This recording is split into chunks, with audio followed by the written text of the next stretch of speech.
खबरें रफ्तार से।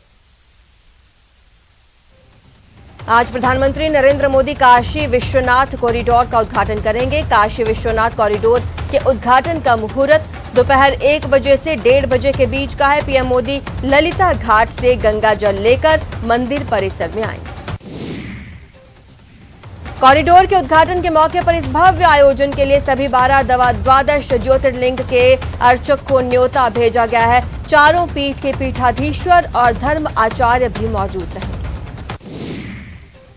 काशी विश्वनाथ कॉरिडोर के लिए अधिग्रहण से लेकर निर्माण तक करीब 600 करोड़ रुपए खर्च हुए हैं। काशी विश्वनाथ कॉरिडोर के निर्माण के लिए मंदिर के आसपास के करीब 40,000 वर्ग मीटर क्षेत्र का अधिग्रहण किया गया। आज काशी विश्वनाथ धाम को भक्तों को समर्पित करने के बाद प्रधानमंत्री सभी मुख्यमंत्रियों के साथ सम्मेलन करेंगे। प्रधानमंत्री सम्मेलन में मुख्यमंत्रियों को गुड गवर्नेंस का मंत्र देंगे। प्रधानमंत्री मोदी ने बैंक जमा राशि बीमा कार्यक्रम में हिस्सा लिया। पीएम मोदी ने कहा, बैंक डूबने पर 5 लाख रुपए जरूर मिलेंगे, इससे जमाकर्ताओं को सुरक्षा मिलेगी। महंगाई के मुद्दे पर केंद्र सरकार को घेरने के लिए कांग्रेस जयपुर में महंगाई हटाओ रैली हुई। इस रैली में सोनिया गांधी, प्रियंका गांधी, राहुल गांधी शामिल। रैली के दौरान राहुल गांधी ने कहा, देश में 2 शब्दों की टक्कर है, एक शब्द हिंदू और एक हिंदुत्व। मैं हिंदू हूं लेकिन हिंदुत्ववादी नहीं। महात्मा गांधी हिंदू थे, गोडसे हिंदुत्ववादी। कांग्रेस बढ़ती महंगाई के खिलाफ महंगाई हटाओ महारैली में प्रियंका गांधी ने केंद्र सरकार ने जमकर हमला बोला। प्रियंका ने कहा, प्रधानमंत्री के पास 160 करोड़ विमान खरीदने के लिए है, लेकिन किसानों के लिए नहीं। महंगाई हटाओ महारैली में अशोक गहलोत ने संबोधन के दौरान कहा कि केंद्रीय रैली जयपुर में हो रही है, ये राजस्थान के लिए गौरव की बात है। केंद्र सरकार ने आर्थिक नीतियां बर्बाद कर दी। जयपुर में कांग्रेस बढ़ती महंगाई के खिलाफ महंगाई हटाओ महारैली में प्रदेश के पूर्व उप मुख्यमंत्री सचिन पायलट ने मोदी सरकार पर जमकर निशाना साधा। पायलट ने कहा, बहुमत के आधार पर अहंकार में बहुत ज्यादा दिन राजनीति नहीं की जा सकती। राहुल गांधी के बयान पर असदुद्दीन ओवैसी ने हमला बोला। उन्होंने राहुल गांधी और कांग्रेस पर निशाना साधते हुए कहा कि आप लोगों ने ही हिंदुत्व के लिए जमीन तैयार की। शिवसेना सांसद संजय राउत ने कहा, कांग्रेस नेता राहुल गांधी और प्रियंका गांधी वाड्रा के सामने अपनी पार्टी को फिर से मजबूत करने की बड़ी चुनौती। सीकर में केंद्रीय मंत्री गजेंद्र सिंह शेखावत ने कांग्रेस की रैली को लेकर राहुल गांधी पर निशाना साधा। कहा, जिस विद्याधर नगर स्टेडियम की क्षमता सिर्फ 30,000 लोगों की है, तो वहां कांग्रेस के 2 लाख लोगों के आने का दावा कर रही है। कांग्रेस की रैली के बाद बीजेपी ने निशाना साधा। उपनेता प्रतिपक्ष राजेंद्र राठौड़ ने कहा कि रैली में कोरोना गाइडलाइंस की धज्जियां उड़ाई गई। बीजेपी प्रदेश सरकार की नीतियों के खिलाफ मोर्चा खोलने की तैयारी में है। 16 दिसंबर को बीजेपी की ओर से सभी मुख्यालयों पर धरना प्रदर्शन किया जाएगा। चूरू में बीजेपी प्रदेश अध्यक्ष सतीश पूनिया ने कांग्रेस की महंगाई पर चुटकी लेते हुए कहा कि राहुल गांधी जहां जहां जाते हैं वहां भारतीय जनता पार्टी जीतती है, वो लोगों का अच्छा मनोरंजन करते हैं। बीजेपी के सांसद वरुण गांधी ने किसानों की मांग को एक बार फिर अपना समर्थन दिया। उन्होंने एमएसपी को कानूनी गारंटी बनाने वाली एक निजी विधेयक रखा। सीएम योगी ने प्रदेश में निःशुल्क राशन वितरण महाअभियान की शुरुआत करते हुए दावा किया कि उनकी सरकार कोविड-19 महामारी की तीसरी लहर से निपटने के लिए पूरी तरह तैयार है।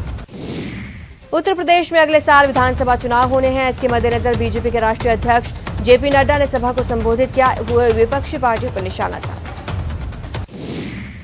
रक्षा मंत्री राजनाथ सिंह ने wall of fame 1971 Bharat Pak युद्ध का उद्घाटन करते हुए देश में आतंकवाद को बढ़ावा देने के लिए पाकिस्तान की खिंचाई।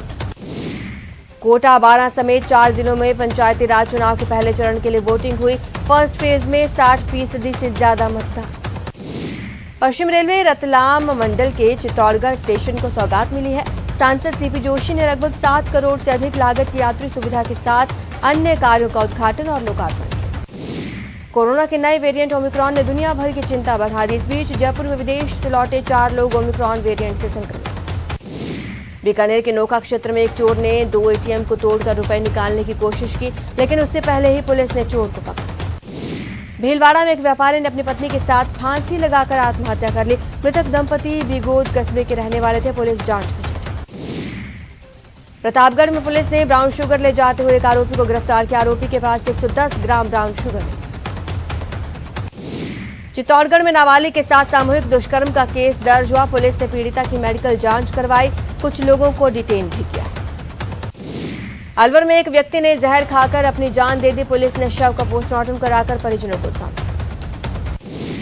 सीकर में एक सिरफिरा युवक पानी की टंकी पर चढ़ गया। गांव के सार्वजनिक कार्यों और चंदे के हिसाब की मांग करने लगा। पुलिस के आते ही भाग निकला।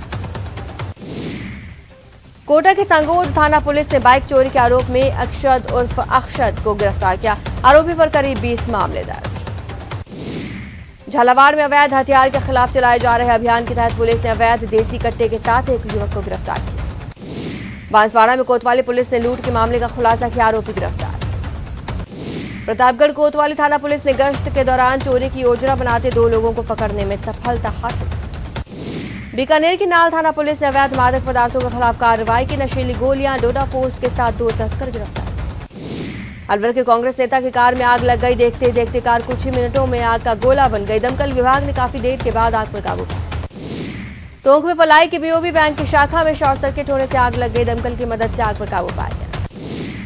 अलवर में एक सेना के जवान के बाथरूम में नहाते समय फिसलने से सिर में चोट लग गई। घायल जवान को परिजन अस्पताल ले गए। डॉक्टर्स ने मृत घोषित कर दिया। कोटपुतली के दयारामपुरा बस स्टैंड पर फर्नीचर से भरी एक पिकअप अनियंत्रित होकर सड़क पर पलट गई, जिससे यातायात प्रभावित। करौली में शनिवार रात को बाइक की टक्कर से एक चौकीदार की मौत हो गई। रविवार को मृतक का पोस्टमार्टम करवाकर पुलिस ने शव परिजनों को सौंपा। श्रीगंगानगर में एक पानी की सूखी डिग्गी में नीलगाय गिर गई। नीलगाय पर कुत्तों ने हमला कर दिया था। गाय का रेस्क्यू कर अस्पताल में भर्ती कराई।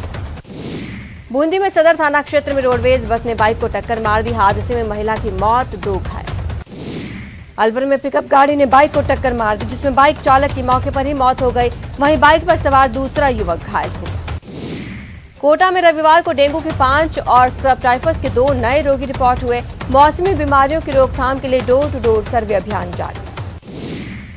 राजसमंद सांसद दिया कुमारी रविवार को कोटा दौरे पर रही। यहाँ सांसद ने लोगों को संबोधित करते हुए कहा कि प्रदेश सरकार के राज में महिलाओं पर अत्याचार बढ़े। बूंदी सहित प्रदेश भर में बढ़ रही महंगाई सहित आपराधिक घटनाओं के विरोध में जिला भाजपा 15 दिसंबर को विरोध प्रदर्शन करने वाली है। कोटा पंचायत राज चुनाव का पहला चरण रविवार को शांतिपूर्ण तरीके से संपन्न। इटावा में 5 और सुल्तानपुर में 4 जिला परिषद वार्ड के लिए मतदान हुआ। चित्तौड़गढ़ सांसद सीपी जोशी प्रतापगढ़ शहर के दौरे पर रहे। उन्होंने राहुल गांधी के हिंदुत्ववादियों के बयान पर कहा, देश के और किसी से नहीं, कांग्रेस से खतरा। कोटा में जनसंख्या समाधान फाउंडेशन श्री गोपाल कृष्ण गौ सेवा समिति के द्वारा शहीदों को श्रद्धांजलि दी। कोटा के मंडावरा गांव के लोगों ने रोड बनाने की मांग को लेकर पंचायत चुनाव का बहिष्कार किया। इस दौरान ग्रामीणों ने नारेबाजी कर प्रदर्शन किया। बूंदी में महाराज कुमार रणजीत सिंह के निधन के 12 साल बाद ब्रिगेडियर भूपेश सिंघाड़ा को विधि विधान के साथ पगड़ी पहनाकर महाराज बनाया।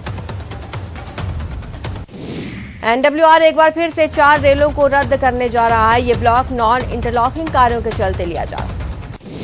सीडीएस सहित 13 सैन्य अधिकारियों की हेलीकॉप्टर दुर्घटना में मौत पर प्रतापगढ़ में व्यापारियों ने सभी को श्रद्धांजलि अर्पित। करौली में 2 दुल्हनें हेलीकॉप्टर में सवार होकर पहुंची अपने ससुराल। दूल्हे के पिता ने जताई थी ख्वाहिश। पोंछड़ी गांव में हेलीकॉप्टर को देखने के लिए लगी भीड़। बांसवाड़ा में राजकीय संप्रेषण परिसर में चित्रकला प्रतियोगिता का आयोजन। कंपटीशन में बच्चों ने संदेश पूरक चित्रों के माध्यम से अपनी कल्पनाओं को कागजों पर उकेरा।